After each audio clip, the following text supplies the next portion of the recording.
Okay, I'm walking through the gate in my yard, and I have the hot lips salvia, 2 plants right here.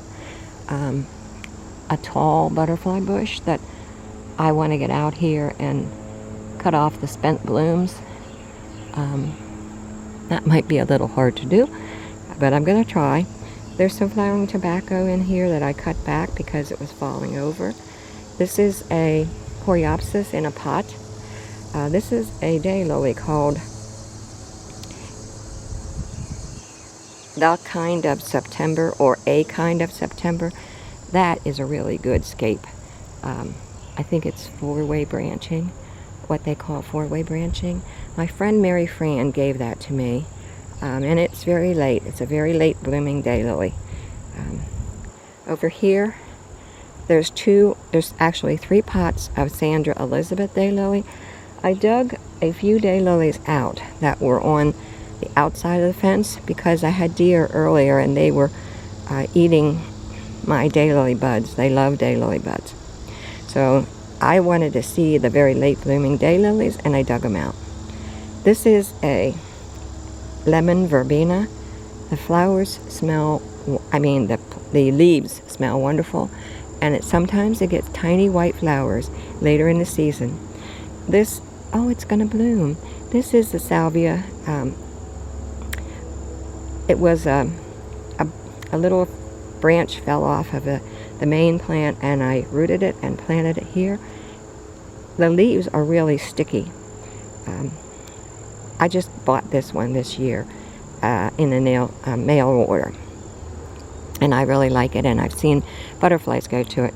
Back there along the fence, I have a cardinal vine. I got that for $2 in the nursery a couple weeks ago, and I decided to try and plant it. And it's at a trellis that my neighbor was going to throw away. And I retrieved it, asked him if I could have it, just because one little side of it is came loose and it's rusty. I don't care. I like it. Back there along the fence, there's a daylily called Pumpkin Time, and there's some black-eyed Susans along here.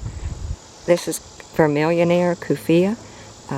The hummingbirds really like it, as well as the bees, sometimes a butterfly.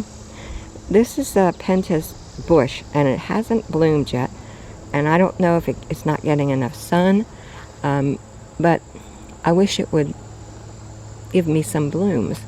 First time growing it this year. This is a luscious blend lantana that I got at a nursery this year. Oh, there's a hummingbird. It's at the lantana in the distance there.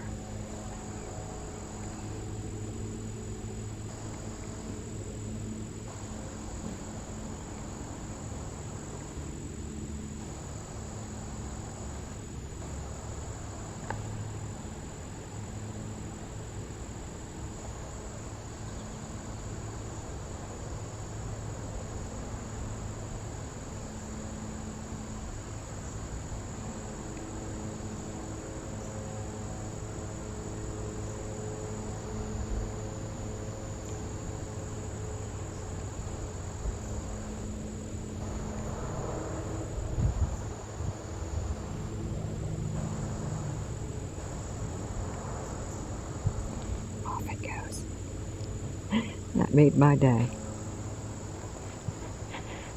This is a Dallas red lantana in a pot, and I usually try to grow them upright. This year I'm just sort of letting it go on its own, which I kind of like, the sprawling type look instead of upright. This is some snapdragons that I got the other week that were really cheap. There's one bloom in the distance there. That's called 50 Golden Years. That's a very late blooming daylily. And there's one in the back there called Last Dance, another late blooming daylily. This is Mini Minx, the daylily here. It's very late. Tiny, tiny little flowers on a daylily. You don't see that too often in one. That can be a foot to 2 feet tall at times. I have a patch of Japanese anemone in here, which I don't always like, but because they spread out. But I've decided to just let them go this year, and they bloom late. I have an impatiens back there, a red impatiens and a coleus. I have some nasturtium and coleus in a pot, as well as another type of lantana. Here's that lantana that I saw the hummingbird on at originally. Here's a pot of basil. Here's a zinnia with some verbena pot that came up from seeds in the pot.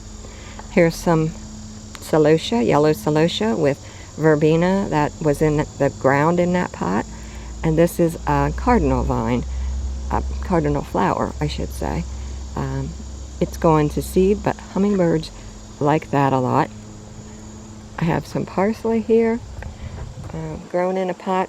Doesn't look too happy, but here's I think this is a purple and bloom salvia, and it doesn't look too happy. It's yellowish, and it hasn't looked happy for a long time.